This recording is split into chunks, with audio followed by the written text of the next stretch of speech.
You know, I'm kind of lucky on this program that I get a chance to talk to a lot of coaches out there and get to see a lot of games, especially football and basketball games that we do here live on 57. I haven't met anyone who has been as positive as our next guest, and that is Coach Jeremy Thornton from Madison East High School. And Coach, thanks so much for being here. Let's talk about your football program that I think you got moving into the right direction. What has been the difference for you now that you went from year one last year to year two? I mean, I think you spoke on it. It's just that positivity. You know, wins and losses are something we're working towards improving. But I mean, all in all, it's the chemistry of the team. I mean, we have a really young group.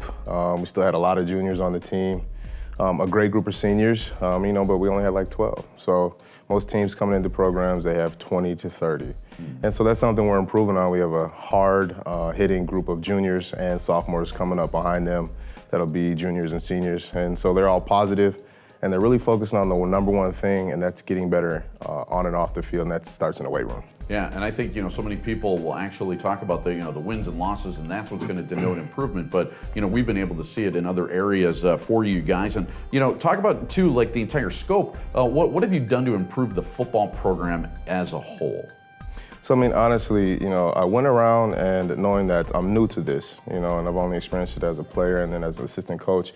I talked to individuals who have been, you know, key names in other programs, coaches at like Jorgensen at Fond du Lac, Kimberly Staff, Sun Prairie, and also Joe Dye, who was a former Parker head coach, and just talk about what are some things that you started off with to really get your program rolling. And they said it starts in the weight room, it starts in the off season, and that's where games are won. So that's really the main focus of my program, is building the weight room program and also the youth program, making sure we're all on the same page there. And that has been a great emphasis this year. We've had a lot of our senior players and just players in general down at our Pop Warner program, Warner Park, doing the chains and really showing their face and just trying to get everybody to be on the positive side of things. That's excellent stuff, and a lot of what you're talking about is defined as leadership. How has the community taken to your leadership?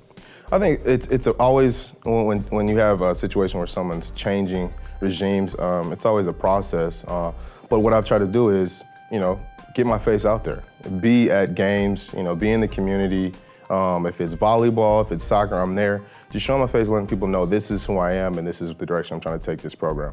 Yeah, and I think you got it moving in the right direction. Leadership definitely helps, and boy, there's such a positive spin going on there. And changing that culture can be a real hard thing to do. Yeah. But Coach, I think you got it going on. We appreciate you spending some time with us here on the Sports News. Good luck ahead. Thank you. Brought to you by Conan Automotive, taking care of you by taking care of your family's car.